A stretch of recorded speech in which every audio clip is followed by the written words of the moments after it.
Welcome to Bobby Owsinski's Inner Circle. I'm Bobby Owsinski, and this is a show all about music, music production, and the music business. I want to wish everyone a happy new year and a great and even better 2019. And speaking of 2019, that's what we're going to talk about. Once again, there's no guest because of the holiday, but here are some predictions and just some outlooks for 2019, both in the music business and in the audio business and the MI business side of things. So we'll talk a little bit about everything. Let's start with the music business. And here's a prediction. Apple Music almost catches Spotify next year in terms of the number of total subscribers. Right now, Spotify's at about 83 million paid subscribers. Apple Music is at 57 million, but the gap really closed last year, and it's going to close even more this coming year. One of the reasons why is in the United States, Spotify isn't growing as fast as it is in the rest of the world, but Apple is. And this is worldwide. So it should be interesting to see how that shakes out. But it looks like Apple Music is catching up. Won't catch up completely, but it will get a lot closer in terms of the total number of paid subscribers. Next prediction, Tencent Music will make its move. And what that means is Tencent Music just did an IPO in December. In other words, it went public, an initial public offering. Everyone had predicted, and I especially predicted, that it would be a huge public offering. They would turn around and use the proceeds to buy Spotify. Now, in fact, it was a rather modest $1.1 or $1.3 billion offering, and it's not nearly enough to buy Spotify, although Tencent is a giant. They're somewhat like Google in China, and they got plenty of money, but I predict that what will happen is Tencent Music will buy Spotify at some point. Now, if the stock market doesn't recover, and especially tech stocks, that's not going to happen. But if we see an uptick and everything feels better in the stock market, you might see that. If you don't see it in 2019, you might see it thereafter. Tencent Music is Chinese. They really look long into the future. So this might be something that they're contemplating that might not happen this year, but will happen eventually. But I think Tencent Music is going to be the ones that end up with Spotify. Amazon Music was in the news a lot this last year. One of the big reasons is because of smart speaker growth. That will continue. Smart speakers are everywhere, whether you love them or you hate them. They're pretty much taking over. Many people have several of them, one in every room. Now, that being said, the biggest beneficiary of that is Amazon Music. And in fact, voice activation is what has kicked Amazon Music into high gear. And we're going to see more of that in the coming year. Amazon Music will get stronger and stronger as a result of voice activation from the smart speaker. Another prediction, the Billboard charts are going to mean less and less, and already their influence has really diminished over the last few years. To Billboard's credit, they're trying to actually change things and make it work better. So they've been incorporating streams and YouTube views and even social into the charts. But right now, there are fewer and fewer people that care about it. If you're at a record label, yeah, that's still the Bible, but that may not be one day soon. What replaced the Billboard charts are streaming charts, especially on the big services, Apple Music, Spotify. That means a lot more to artists. And it basically means a lot more in terms of overall revenue. See, once upon a time, the Billboard charts really did have an influence on sales. And that was back in the physical days. Now we're no longer in physical music. So the Billboard charts, which was the Bible for retailers, for record retailers, that doesn't matter anymore because there are fewer and fewer of them, and they don't so much care about that. Everybody looks at the streaming charts. So you're going to see the Billboard charts having even less influence in the coming year. Another prediction, major labels are going to lose their influence. And yeah, you might say this has been happening. More and more artists could care less about being on a major label. And one of the reasons why is you can get most of the major label services if you're willing to pay for it. So in other words, if you want Warner Brothers radio promotion, all you have to do is go to Warner's and pay for that. And without signing a contract with Warner Brothers, you can get that particular service. So every major label service is pretty much available to you if you have enough money. As a result, you're seeing artists care less and less about being on a major label, and they're very, very happy on indie labels, mostly because of the personal attention and the fact that major labels are corporate-driven, and the person that signed you may not be there next year if there's a regime change. So we're seeing the indie labels and do-it-yourself from managers are having a much greater effect on artists these days than those at the major labels. Now, don't discount major labels because they still have the infrastructure, and they'll probably always have it, in order to take a star to a global superstar level. That type of infrastructure is very hard to reinvent, so they're really good at that. So if you become a star, you reach a certain point and you want to go to the next one, that's probably the only way to do it. Next year, streaming services will remain unprofitable, and I think we'll probably see a roll-up. So we're going to begin to see some of these services, the streaming services, being consolidated into some of the larger ones, or there may even be a service that we're not aware of that might roll some of these up to become a bigger service. So what that means is, if you look at all of the streaming services, and we'll forget about Apple Music and Google Play Music and Amazon Music as well, because what ends up happening is they're basically part of a bigger corporate entity of which music is very small. So we're just looking at the independent streaming services where that's their main business, just streaming music. The problem is there's only one of them, and that's Napster, believe it or not, that's profitable. And for all the success of Spotify, it's still losing huge amounts of money every year. This can only go on for so long. What we're going to start to see is a lot of these streaming services either go away or be consolidated. So my prediction is at the end of next year, there's going to be fewer music distribution services. I don't know if you've been reading about Article 13, but that's a potential European Union law that's really going to cause a lot of chaos, especially with YouTube, should it pass. And YouTube is actually playing hardball, trying to make sure that it doesn't pass. But if it does, and I predict that it will, you're going to see a lot of chaos on YouTube. And the reason why is that one of the things that YouTube has in its favor, at least in the United States, is the fair use laws. So in other words, anybody can copy some music and put it on their video and then upload it to YouTube. And YouTube says, it's not our fault. We have no responsibility for that. It's fair use. It's somebody else's responsibility. It's the end user that's doing the pirating and the uploading. Well, Article 13 changes all that and basically holds YouTube and services like YouTube to account. So they're responsible for their end users and what they upload. And this will really cause a big ripple in the music industry. And the reason why is all of a sudden you're going to see a purge of music videos. They're going to be gone. Even official music videos are going to be gone. And what we'll find is, yes, a lot of artists, especially the biggest artists, are going to lose a good bit of revenue, but more than that, they're going to lose visibility. They're going to lose market reach, and that is going to be something that we're going to have to figure out how to get around. Now, again, this is only in Europe. It's not in the United States, but it doesn't matter because we're in a global economy no matter what anybody says, and what happens in one part of the world affects everywhere else. Artists are having more and more problem reaching their fans on social media. Now, the only way you can do it effectively on most of the platforms is to pay for it. So in other words, you promote a post or you use advertising. Many artists either can't afford it or are against it because of the principle of fact. As a result, we're going to see fewer artists use social media, and we're going to start to see this now.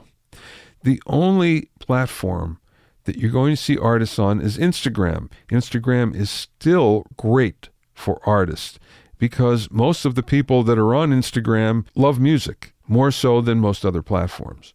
That being said, Instagram is part of Facebook, and you're going to see the ads. You're going to see the promotion. You're going to see the desire for profit seep into that service and change it a lot. So what we're going to see is the beginning of that. Maybe, I don't want to say it's the beginning of the end of social media, but it's the beginning of the end of relying on social media, especially to promote your music. Now, concert promoters for a long time have feared the day when all of the musical legends from the 60s and 70s and 80s retired, either by choice or by force, one or the other. And the fear was, who's going to replace The Who and the Stones and Madonna and artists like that, especially in the biggest venues and stadiums? Well, it turns out last year was a turning point, and what we saw was the newer artists, the artists that are current, have the capability to actually fill those stadiums and to do better than even the legends are doing out on the road. So we're going to see more and more new faces when it comes to touring, and more of these new faces actually selling out. Not only the smaller venues, but the biggest venues on the planet. Something I just posted recently was how streaming changed song structure. The reason why that happened was back in the 50s, 60s, 70s, 80s, 90s, when music was relying on radio to get the word out. There was long intros that we'd have and long fades in the outro. And that was mostly for the DJ to be able to speak over, to give the song an intro or to give the station another promo, whatever the case. Those long intros and those long fades were there for a reason. And now that radio doesn't have the same influence and most artists don't care much about it, they don't need those techniques any longer. And we've seen that happen on song after song after song over the last 3-4 years, 5 years even, where now there's no long intros and there's no fades. We have hard endings and we have intros that get to the point really fast. We get to the hook, we get to the chorus right on the downbeat. So things have changed a lot. We're going to see things change one more way, though, in 2019. We're going to see songs get shorter and shorter. And the reason for that is it's better for an artist to have someone listen to a song twice or 3 times than to have them listen to one long song. Because regardless of how long the song is, you only get paid for one stream, one listen. If someone loves a song so much that they'll listen to it 2 or 3 or 4 times, you'll get paid 2 or 3 or 4 times. So it behooves the artist to actually create shorter songs. I think you're going to start to see that. Already we don't see gratuitous guitar solos in the middle. Already some songs don't have an extra chorus on the outro. Some songs don't have a bridge. We're going to see more of that in the coming year.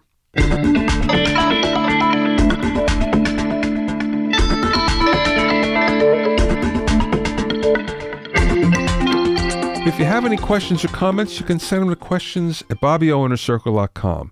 If you like the interviews on this podcast, the words of wisdoms of my guests have been compiled into a book called the Music Business Advice Book.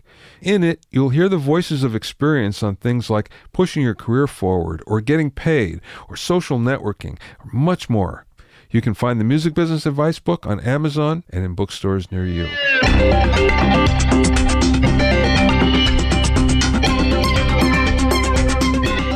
Now let's get to the music side. Intelligent plugins. We're going to see more AI, artificial intelligence in plugins.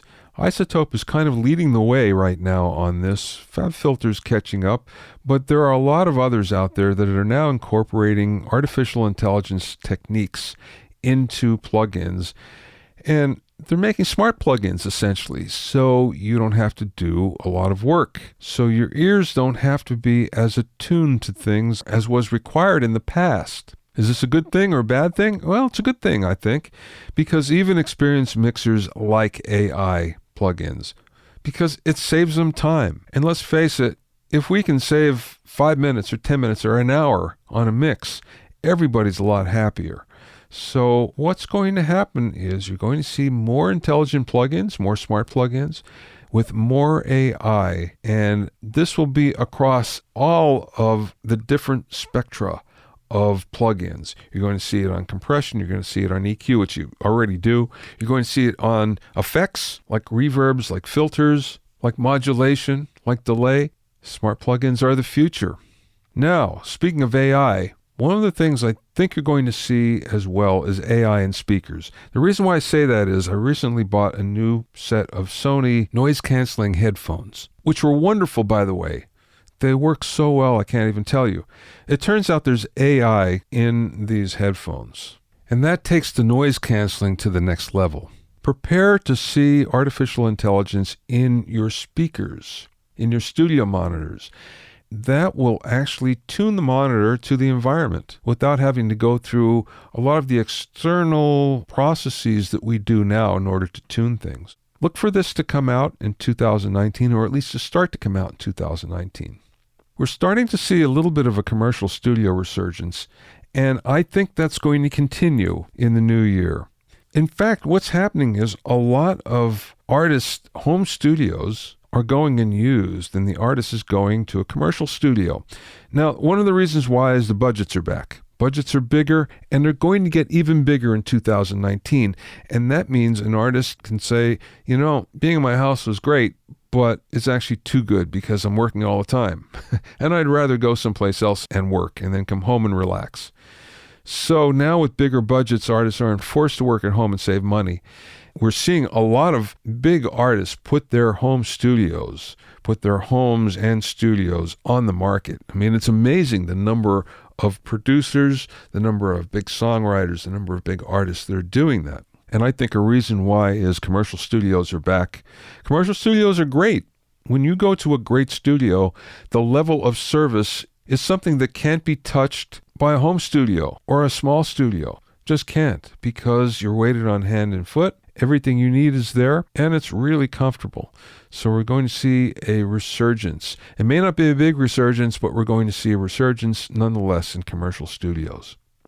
One trend that is kind of disturbing, but I think we're going to see more of, is more musical instrument and more audio manufacturers sell direct online. There's a couple reasons that they'll want to do that. Obviously, you make more money. You have a more direct connection with your customer. Manufacturers used to get that connection through the warranty. So you send in your warranty papers and then they knew much more about you. So it was more information gathering sometimes than anything. But that being said, there are fewer and fewer dealers, especially local dealers. So manufacturers are starting to say, well, we should just do this ourselves. Now, we have big dealers like Guitar Center, which has a big online presence, and Sweetwater. They're obviously way, way, way against this. So we're going to start to see a war that's going to happen between those big retailers that have an online presence and maybe the smaller manufacturers that try to do everything online. One of the reasons why that might be difficult is the politics of it. The sales that especially a small manufacturer can get through Guitar Center and or Sweetwater are so significant that might be enough to discourage them from doing that. But I think you'll see other ones that say, well, I'm not in there anyway, so I'm going to do that, and start the trend. And that is going to really change things on how we buy our equipment. Already we buy a lot on Amazon, and we like buying on Amazon. We like buying it online. It's a drag sometimes to go buy something that you need to buy, but you have to travel in order to get it. Now, one of the things that dealers do is they allow you to try before you buy, especially speakers. You can go audition speakers that you can never do otherwise, especially if you're only buying online. So if you're near a dealer, that's worth its weight in gold. If you're not, in fact, then it really doesn't matter. But I think we're going to see this battle between the big online retailers and the smaller manufacturers that want to go online. That being said, we might also start to see some music stores popping up, some mom and pop brick and mortar music stores, again, because there are wide portions of the country that are not serviced by a local music store. And people are still playing music. People are still buying gear. People still want to try instruments out, and a music store is the only place to do that. So look for that to happen as well. So I gave you a lot to think about on what might happen in 2019. Many of these things that we talked about were based on trends coming from 2018 and before. Some of the things are looking into the crystal ball and how this could all work. Take notice, I didn't even mention Gibson or Avid or Guitar Center, especially their financial positions. And the reason why is those stories have been talked about to death, especially by me. Things are actually smoothing out for all those three companies, and I think we're going to see a market that's a little more stable than we have in the past. It looks to be getting that way, and hopefully it will stay that way through 2019. On the podcast, I have lots of great guests lined up that you're going to love. And as in previous years, we're going to look at producers and engineers and manufacturers and people from parts of the music industry that you might not be aware of, but are really important to the overall scheme of things. So there's a lot to look forward to in 2019. Thanks for listening and being in my inner circle. Remember, if you have any questions or comments, you can send them to questions@BobbyOwnerCircle.com. To listen to the episodes of Bobby Owsinski's Inner Circle, go to BobbyOwsinski.com and select the podcast tab, or go to BobbyOwnerCircle.com, or find it on iTunes, Stitcher, Mixcloud, Google Play, Google Podcasts, and now on Spotify. At BobbyOwsinski.com and BobbyOwnerCircle.com, you'll also find a sign-up form for my newsletter and for alerts for new podcasts. This is Bobby Owsinski. Happy New Year. Have a great 2019, and I will see you next time.